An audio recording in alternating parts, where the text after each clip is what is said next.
My wife and I took a break to work on ourselves, but she took it as a pass to sleep around. Am I wrong for wanting to make this break permanent? We'd been married for 6 years when things started feeling off. Not bad, just stale. Like we'd become roommates who occasionally had sex. A therapist suggested a trial separation. 3 months to rediscover ourselves individually before recommitting to us. I moved into my brother's basement and threw myself into the gym. Lost 30 pounds. Started reading again. Picked up woodworking. I was actually becoming the better version of myself we'd talked about. Meanwhile, my wife posted Instagram stories from bars every weekend. New dresses, new friends. I tried not to overthink it. Then my cousin Theo saw her at a club downtown. She was all over some guy in a suit. When I confronted her, she laughed. We're on a break. That's literally the point. To explore. I reminded her we'd agreed to work on ourselves, not see other people. She rolled her eyes. You're being controlling. This is why we needed space. I started asking around. Turned out she'd been with at least 4 different guys that people knew about. My best friend had seen her leaving a hotel with someone. My coworker's wife had spotted her on a dating app with our wedding photo cropped out. She'd updated her status to single. The breaking point came when I went to our house to grab some tools. Her car was in the driveway at 2 p.m. on a Tuesday. I heard voices upstairs, laughter. I stood in our kitchen listening to my wife with another man in our bed. The bed we'd picked out together, where we'd talked about starting a family. I didn't go upstairs. I just left. That night, I called a divorce attorney. She filed the paperwork within a week. When the process server showed up at our house, my wife called me hysterical. How could you do this? We were working on us. I almost laughed. No, you were working on your body count while I was working on myself. She begged for another chance, said the break had shown her what she really wanted, that she'd made mistakes, but now she knew I was the one. I asked her how many guys. She said it didn't matter. I said it did. She finally admitted 7. 7 different men in 12 weeks. The divorce moved fast since we had no kids and minimal shared assets. She kept calling, texting, showing up at my brother's place. She wanted to explain,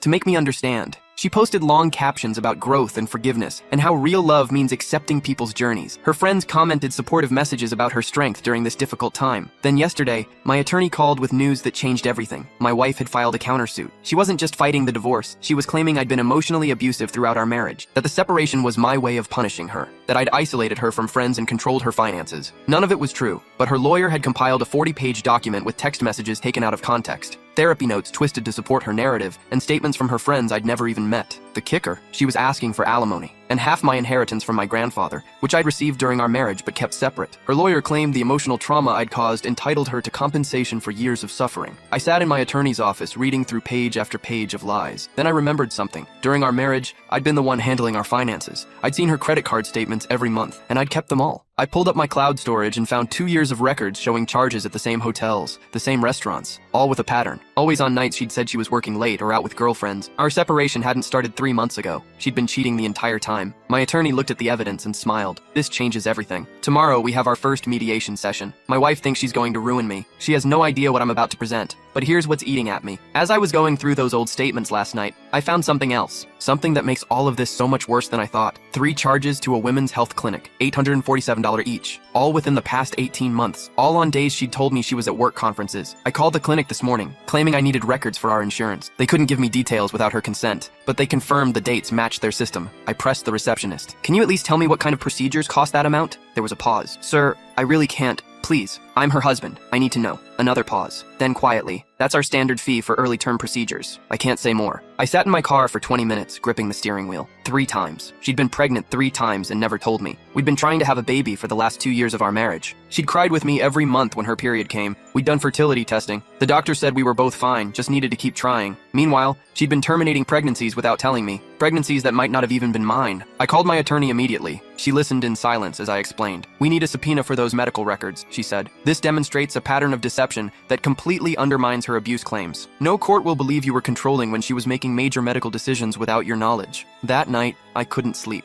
I kept thinking about all those months she'd looked me in the eye and pretended to want a baby. All those times she'd suggested we see a specialist. All those tearful conversations about maybe adopting if conception didn't work out. It had all been theater, and I'd been the only one who didn't know it was a performance. My brother found me in his basement at 3 a.m., surrounded by old photo albums from our marriage. You okay? He asked. I don't know who she is, I said. I thought I spent 6 years with someone, but that person never existed. He sat down next to me. You want my honest opinion? I nodded. You dodged a bullet. If you'd had kids with her, you'd be tied to this person for life. At least now you can walk away clean. He was right, but it didn't make it hurt less. The mediation session was scheduled for 10 a.m. at a conference room downtown. I arrived early with my attorney, Lynn. She was a no-nonsense woman in her 50s who'd handled dozens of high-conflict divorces. Remember, she said as we set up, stay calm, don't react. Let the evidence speak for itself. My wife arrived with her lawyer, Preston Vale. He was exactly what I expected. Expensive suit, slicked back hair, the kind of shark who'd argue a stoplight was green if it benefited his client. My wife wore a conservative dress and minimal makeup. She looked small and vulnerable, calculated. The mediator, a gray-haired woman named Patricia Holbrook, explained the ground rules. Each side would present their position. We'd work toward a settlement that avoided court. Preston went first. He painted a picture of a controlling husband who'd isolated his client from friends and family, who'd managed all the finances to keep her dependent, who'd suggested the separation as punishment when she'd started asserting independence. The abuse claims were detailed and extensive. According to him, I was a master manipulator who'd gaslit my wife for years. My wife dabbed at her eyes with a tissue. She was good. I almost believed her myself. Then it was our turn. Lynn calmly presented the credit card statements. 2 years of charges at the Riverside Hotel,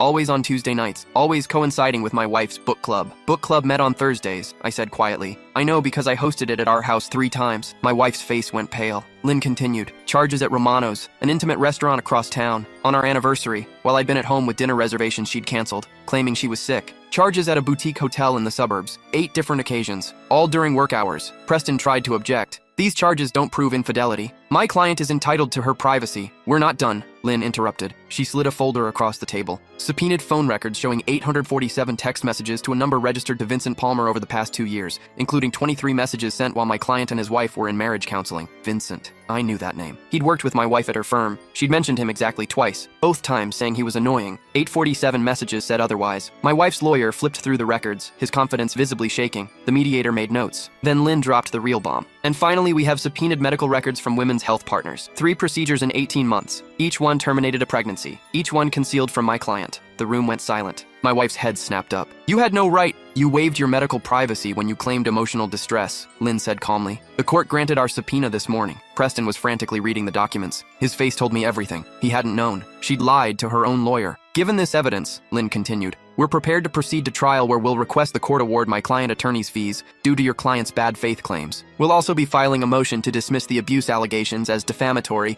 and pursue sanctions against counsel for presenting a frivolous case. Preston held up a hand. Can we have a moment with my client? They stepped outside. Through the glass wall, I could see my wife gesticulating wildly. Preston's face remained stone. After 10 minutes, they returned. My client wishes to withdraw her countersuit, Preston said stiffly. We're prepared to accept a clean break with no alimony and no claim to the inheritance. Not quite, Lynn said. My client wants the house. The house is joint property. The house where your client committed adultery, where she brought men into the marital bed. My client is willing to buy out her half at current market value, minus the cost of replacing every piece of furniture she contaminated. I hadn't asked for that, but watching my wife's face crumble, I wasn't about to object. Preston whispered something to my wife. She nodded, defeated. Agreed, he said. The mediator drew up the settlement. We'd be divorced in 60 days. The house was mine. She'd get her personal belongings and her car. Everything else stayed with me. No alimony, no inheritance claim, clean break. As we signed the papers, my wife finally looked at me. I'm sorry, she whispered. I didn't respond. What was there to say? We left the building separately. Lynn walked me to my car. You did good in there. Stayed calm. I don't feel calm, I admitted. Give it time. This was the hard part. Now you can actually move forward. She was right. For the first time in months, I felt like I could breathe. That night, my brother took me out for drinks. To freedom, he toasted. To freedom, I echoed. But as I drove home alone, I realized freedom wasn't what I felt. What I felt was hollow, like someone had scooped out my insides and left a shell. I'd spent 6 years building a life with someone who'd been systematically dismantling it the entire time. 6 years of trust destroyed. 6 years of memories now tainted with doubt. Had any of it been real, or had I been a placeholder from the start? The next few weeks passed in a blur. I moved back into the house. It felt wrong without her there, but also right. My brother helped me haul out the bedroom furniture. We burned it in his backyard fire pit, watched 6 years turn to ash. I bought new furniture, repainted the bedroom, turned her office into a workshop for my woodworking. Slowly, the house stopped feeling like ours and started feeling like mine. My wife tried calling a few times. I never answered. She sent emails. I deleted them unread. She showed up once, but I'd changed the locks. She stood on the porch for 20 minutes before leaving. I heard through mutual friends that she'd moved in with Vincent. That lasted 3 weeks before he kicked her out when he found messages to someone else. She was living with her parents now, working remotely, avoiding anyone who knew what happened. I should have felt satisfied. I didn't. I just felt tired. 2 months after the mediation, the divorce was finalized. I got the papers in the mail, signed, sealed, official. I was single again at 31, starting over. My brother convinced me to make a dating profile. You're in great shape now. You've got your own house. You're a catch. I went on a few dates. Nice women, normal conversations, but I couldn't do it. Every time someone asked about my last relationship, I'd freeze. How do you explain that level of betrayal? How do you trust again after that? After the 4th failed date, I deleted the apps. I threw myself into work instead, picked up extra projects, stayed late. My boss noticed, promoted me, better pay, more responsibility. It helped fill the empty hours. I also started volunteering at a men's support group my therapist recommended. Guys who'd been through divorces, custody battles, financial devastation. Listening to their stories made mine feel less isolating. One night, a guy named Ricardo shared about discovering his ex-wife's affair. He'd found out on their 10th anniversary. She'd been sleeping with his business partner for 3 years. The worst part, he said, wasn't the cheating. It was realizing I'd been living in a lie. Every smile, every kiss, every I love you, all of it fake. Everyone nodded. We'd all been there. So how do you move past it? Someone asked. Ricardo thought for a moment. You don't move past it, you move through it. Some days are better than others, but it gets lighter. Not gone, just lighter. That stuck with me. 3 months post-divorce, I was getting ready for work when my doorbell rang. I opened it to find Theo, my cousin who'd first spotted my wife at the club. You need to see this, he said, shoving his phone in my face. It was an Instagram post, my ex-wife, heavily filtered, with a long caption about healing and growth, about how her divorce had been the catalyst for her spiritual awakening, how she'd learned to love herself and set boundaries with toxic people. The comments were sickening, hundreds of people praising her courage, calling her inspiring. One comment read, "You're so strong for leaving that situation. She's rewriting history," Theo said, making herself the victim. I handed back the phone. Let her. You're not pissed? I'm exhausted, Theo. I spent months fighting her. I won. What she posts on social media doesn't change that, but it did bother me, more than I wanted to admit. That night, I drafted my own post. The truth, all of it. The cheating, the lies, the abortions, the fake abuse claims. I had screenshots, evidence. I could destroy her carefully crafted narrative with one click. My finger hovered over the share button. Then I deleted it, because I realized something. She'd spent 6 years lying. To me, to herself, to everyone around her. That was her prison. She'd have to live in it forever, constantly maintaining the facade. I was free, actually free. Posting my truth wouldn't change that. It would just drag me back into her orbit, keep me connected to her story. I'd rather be forgotten than right. 4 months after the divorce, I went to my grandfather's grave. He'd left me $140,000 when he died, money my ex-wife had tried to take, money that was now safely in my savings account. I wish you were here, I told his headstone. You'd know what to do with all this. The wind picked up. Leaves scattered across the cemetery. My grandfather had been a carpenter, built houses his whole life, taught me how to measure twice and cut once, how to sand with the grain, how to respect the wood. I'd been thinking about his lessons a lot lately, about building things that last, about the importance of a solid foundation. My marriage had been built on sand. No wonder it collapsed. That weekend, I started a new project, a dining table, solid oak, 8 feet long, built to last generations. I worked on it every evening after work, measuring, cutting, sanding, joining. The physical labor was meditative. My hands knew what to do even when my mind was chaos. My brother stopped by one night while I was applying the finish. That's beautiful, he said.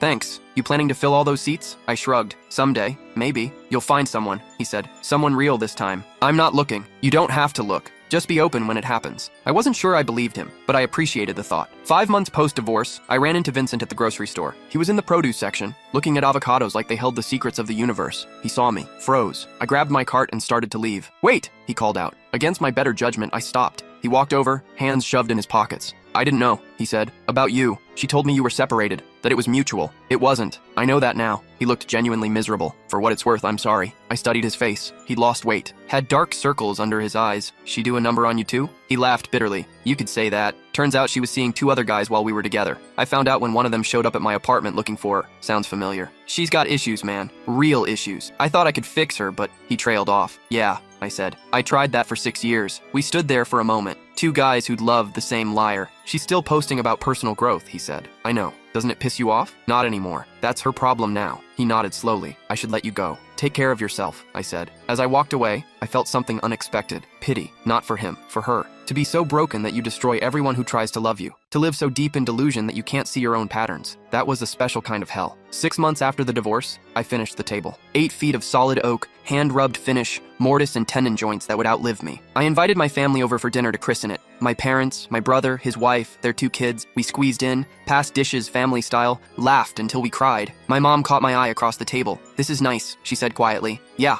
I agreed. It is. After everyone left, I sat alone at the table with a beer. The house was quiet, empty, but not lonely. I'd built something that would last, not just the table, myself. 7 months post-divorce, I got an unexpected call from Preston Vale, my ex-wife's attorney. This is awkward, he said, but I wanted to give you a heads up. Your ex-wife is planning to file a motion to modify the divorce settlement. On what grounds? She's claiming she was coerced into signing under duress, that the medical records we presented were obtained illegally. I felt my blood pressure spike. Are you kidding me? I'm no longer representing her, he said quickly. I withdrew from the case after mediation, but her new attorney is aggressive. I thought you should know. I called Lynn immediately. She listened calmly. Let her file. The settlement agreement includes language that specifically waives all future claims. She signed it willingly in front of a mediator. Plus, the medical records were legally subpoenaed. She doesn't have a leg to stand on. So we just wait? We wait. And when her motion gets dismissed, we file for sanctions. Again. 2 weeks later, my ex-wife's new motion was filed. It was 62 pages of creative fiction, claiming I'd threatened her into signing, that Lynn had bullied her, that the mediator had been biased. Lynn filed our response. 8 pages of facts, copies of the mediation agreement, Preston's affidavit confirming the settlement was negotiated fairly, the judge's order approving the subpoena. The hearing was scheduled for early December. I didn't have to attend, but I wanted to. I wanted to see this through. The courtroom was nearly empty. Just me, Lynn, my ex-wife, her new attorney, a young guy fresh out of law school who clearly didn't know what he was getting into, and the judge. Judge Rebecca Morrison had a reputation for being tough but fair. She'd reviewed all the filings in advance. When my ex-wife's attorney stood to argue, she held up a hand. Counselor, I've read your motion. I've also read the response and all supporting documentation. Before you proceed, I want to ask your client a direct question. My ex-wife stood. She'd gone for the vulnerable look again. Pale makeup, simple clothes, sad eyes. Ms. Palmer, the judge said, using my ex-wife's maiden name, did you sign the mediation agreement of your own free will? I felt pressured. That's not what I asked. Did anyone physically prevent you from leaving the mediation? No, but did anyone threaten you with violence or harm? Not exactly. Did you have legal representation present? Yes. And did that attorney advise you to sign? My ex-wife hesitated. He said it was the best option. Because your countersuit was based on fabricated evidence? Her new attorney jumped up. Your Honor, that's not... Sit down, counselor. I'm asking your client a question. Judge Morrison turned back to my ex-wife. The medical records presented during mediation. Were those records false? No, but they were private. Were they legally subpoenaed? I guess, but there's no guessing. Either the court issued a subpoena or it didn't. Which is it? The court issued it, my ex-wife admitted quietly. And the credit card statements showing your affairs. Were those fabricated? Silence. Ms. Palmer? No, she whispered. Judge Morrison sat back. Then you signed a settlement agreement that accurately reflected the facts of your marriage. You had legal counsel. You weren't coerced. You're simply unhappy with the consequences of your own actions. She picked up her gavel. Motion denied. Furthermore, I'm sanctioning you and your attorney $5,000 for filing a frivolous motion. You have 30 days to pay. The gavel struck.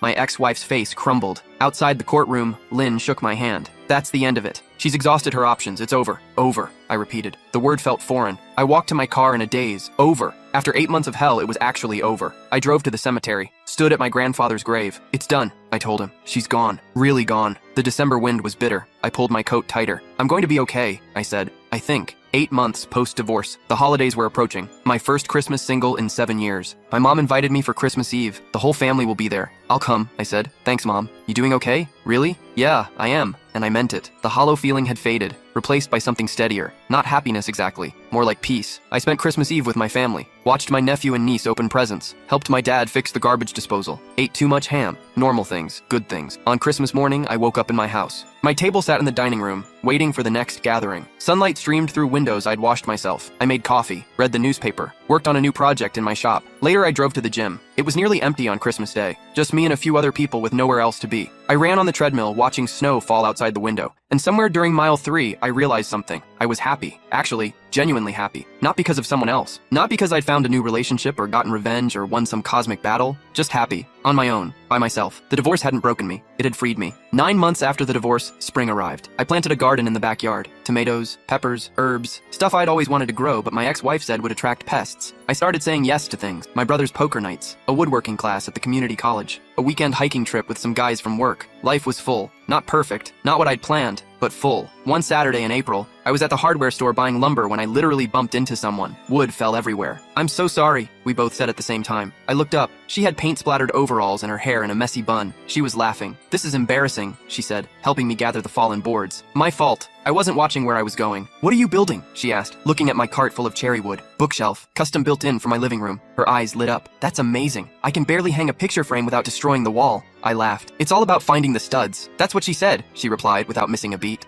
I burst out laughing. She grinned. I'm Diana, she said, extending her hand. Nice to meet you, Diana. And just like that, I introduced myself. Not as someone's ex-husband, not as a divorced guy starting over, just as myself. We talked for 20 minutes in the lumber aisle. She was renovating a house she'd just bought, teaching herself home improvement through YouTube videos and pure stubbornness. If you ever need help, I heard myself say, I'm pretty handy. Yeah? She pulled out her phone. Give me your number. I'm battling this kitchen cabinet situation that might require professional intervention. I gave her my number. She texted me immediately so I'd have hers. There. Now you can't escape when I inevitably call you at 2 a.m. because I've somehow flooded my kitchen. I look forward to it, I said. And the weird thing was, I meant it. We went our separate ways. I finished my shopping, drove home, unloaded the wood. My phone buzzed. A text from Diana. Serious question. Can you install a garbage disposal, or is that asking too much for a first project together? I smiled. Typed back, I can handle a garbage disposal. Fair warning though, I work for pizza. Deal. When are you free? This weekend? Perfect. I'll provide beverages and moral support. I set down my phone, looked around my house, the table I'd built, the refinished floors, the workshop I'd created. I'd built a good life, a solid foundation, and maybe, just maybe, I was ready to let someone see it. That weekend, I drove to Diana's house with my tool bag. She answered the door in the same paint-splattered overalls, covered in what looked like drywall dust. Don't judge, she said. I may have accidentally punched a hole in the wall trying to move the refrigerator. No judgment. I once dropped a sledgehammer through my ceiling. Her house was a disaster in the best way. Mid-renovation chaos. Drop cloths everywhere. Exposed brick she was trying to preserve. Hardwood floors she was refinishing herself. You're brave, I said, looking around. Brave or stupid? The line is blurry. We spent the afternoon installing the garbage disposal. Well, I installed it while she handed me tools and told me about the house. She'd bought it at auction. Got it cheap because it needed work. Spent every weekend fixing it up. Why do all this yourself? I asked. She was quiet for a moment. I got divorced last year. Needed a project that was completely mine. Something I built from scratch, you know? Yeah, I said. I know. We locked eyes. Understanding passed between us. How long? She asked. 9 months. You? 14 months. Does it get easier? She smiled sadly. Some days. Other days I still want to key his car. I laughed. Fair. We finished the disposal. It worked perfectly. She insisted on ordering pizza as promised. We sat on her back porch, eating straight from the box, watching the sunset. Can I ask what happened? She said. Or is that too personal for a first non-date? Is this a non-date? Well, you did install my garbage disposal. That feels pretty intimate. I told her. Not everything, but enough. The trial separation, the cheating, the lies, the messy aftermath. She listened without interrupting. When I finished, she took a sip of her beer. My ex-husband decided he was in love with his CrossFit instructor, she said. Found out when I saw a charge for a couples massage on our joint credit card. I don't do CrossFit. Ouch. Yeah. The kicker? He tried to get me to pay for the divorce because he was cash poor from all his personal training sessions. Did you? Hell no. I got a shark of a lawyer and took him for everything I could. Not because I'm vindictive. Okay, maybe a little vindictive. But mostly because he'd spent 5 years telling me I'd never make it without him. I wanted to prove him wrong. Did you? She gestured around. I'm renovating a house by myself. I think I'm doing okay. We sat in comfortable silence for a while. This is nice, she said eventually. Talking to someone who gets it. Yeah, it is. My phone buzzed. A text from my brother. Where are you? Poker night. I should go, I said reluctantly. My brother's expecting me. Rain check on the drywall repair tutorial? Absolutely. Over the next few months, Diana and I became friends. Real friends. I'd come over on weekends to help with projects. She'd bring beer and enthusiasm. We'd work for hours, talking about everything and nothing. She met my family at a barbecue,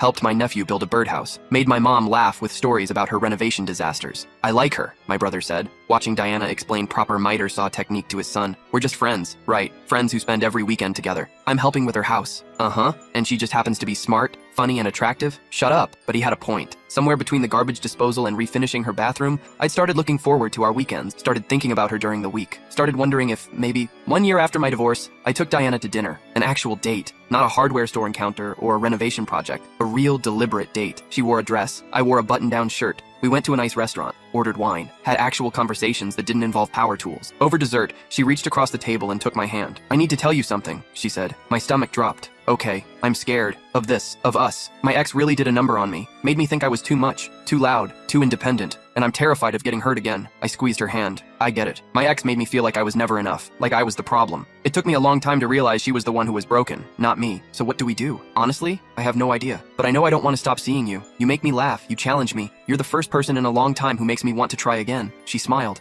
I want to try too. But slow. Slow works for me. We took it slow. No rushing. No pressure. Just honest conversations and genuine connection. She met my friends. I met hers. We went to dinner parties as a couple. Took weekend trips. Built a life that belonged to both of us. But the best part? The quiet moments. Saturday mornings at her house, drinking coffee while planning the week's renovation projects. Sunday evenings at mine, cooking dinner together at the table I'd built. She understood my trust issues because she had her own. We talked through them, worked on them together. 18 months after my divorce, I asked Diana to move in with me. Are you sure? She asked. That's a big step. I'm sure. You're already here most nights anyway. And I like coming home to you. I like that too. But what about my house? I'm not done renovating. We'll finish it together. Then we can rent it out or sell it, whatever you want. She thought about it for exactly 3 seconds. Okay, yes, let's do it. Moving her in was chaos. She had so much stuff, furniture from her house, tools, half-finished projects. We spent a weekend reorganizing everything, making space for her in my life, our life. That night, we collapsed on the couch, exhausted and surrounded by boxes. This is insane, she said. Good insane or bad insane? Good. Definitely good. 2 years after my divorce, I was sitting at my dining table with Diana, my family, and a few close friends. We were celebrating my birthday. Nothing fancy, just good food and better company. company. My brother raised his glass. To my little brother, who survived hell and came out stronger. To new beginnings, my mom added. To finding the right person, Diana said, squeezing my hand. We all drank, laughed, ate too much cake. Later, after everyone left, Diana and I cleaned up together. Thank you, I said. For what? For being patient with me, for understanding why I needed to take things slow, for not giving up when I was still figuring my shit out. She kissed me. You did the same for me. We healed each other. Yeah,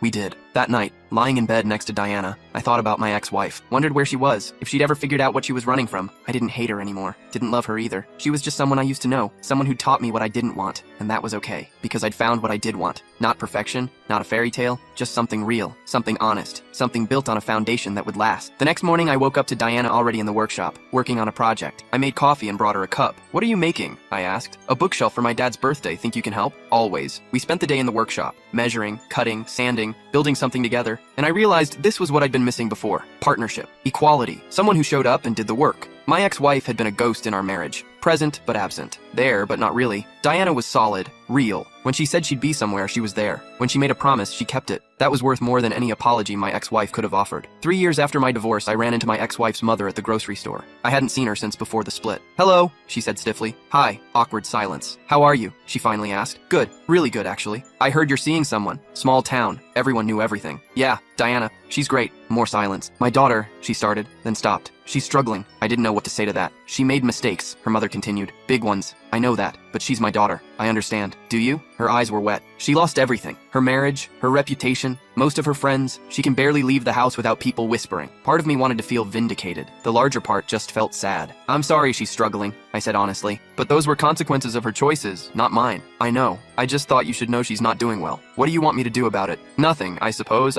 She trailed off. I thought you'd want to know. I wanted to be cruel, to say something cutting. But looking at this woman who'd loved me like a son for 6 years, I couldn't. I hope she finds help, I said. Real help. But I can't be part of that process. She nodded. I know. Take care of yourself. You too. I told Diana about it that night. How do you feel? She asked. Honestly? Nothing. I used to imagine running into her or her family, what I'd say, how I'd make them understand what she did to me. But now, I just feel nothing. That's probably healthy. Yeah, probably. You've moved on. Really moved on. I have, thanks to you. She shook her head. You did the work yourself. I just showed up when you were ready. 4 years after my divorce, I proposed to Diana. Nothing fancy. Just the two of us on a hike, at the summit of a mountain we'd been climbing all morning. Marry me, I said. She laughed. That's your proposal? I don't need a big speech, I just need you. So, marry me? She kissed me. Yes, obviously yes. We got married in my backyard. Small ceremony, just family and close friends. My brother was my best man. Diana's sister was her maid of honor. It was perfect, simple, real. During the reception, my mom pulled me aside. I'm proud of you, she said. For what? For not letting what happened make you bitter. For being brave enough to try again. I had good role models. Your father and I aren't perfect. Nobody is. But you showed me what a real partnership looks like. That's what I needed.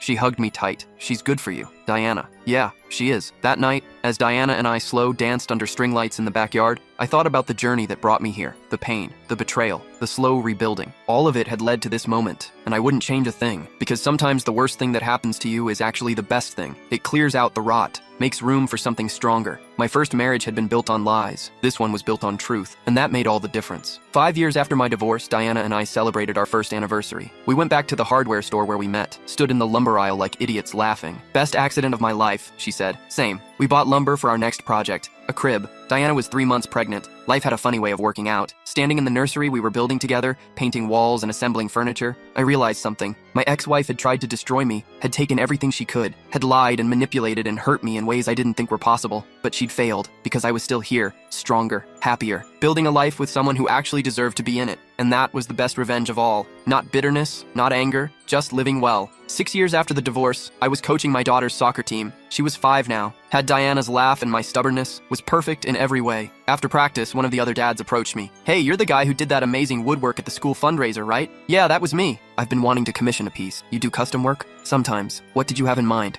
We talked detailed, exchanged numbers. I drove home with a potential new project, and my daughter chattering about soccer in the back seat. Diana was making dinner when we got home. The house smelled like garlic and tomatoes. How was practice? She called. Good. "Mom, I scored 3 goals," our daughter yelled, running to hug Diana. 3? That's amazing. I watched them together. My family. My real family. And I thought about how 7 years ago I'd been sitting in a mediator's office watching my life implode, how I'd thought I'd never recover, how wrong I'd been. Sometimes the life you planned falls apart, and sometimes that's exactly what needs to happen. So you can build something better, something real, something that lasts. I'd built that table 7 years ago, thinking I'd be eating at it alone forever. Now it was covered with crayon drawings and homework and family dinners, full of life, full of love, full of everything my first marriage never was. And every time I sat at it, I remembered, not the pain, not the betrayal, just the lesson, that sometimes losing everything is the first step to having it all.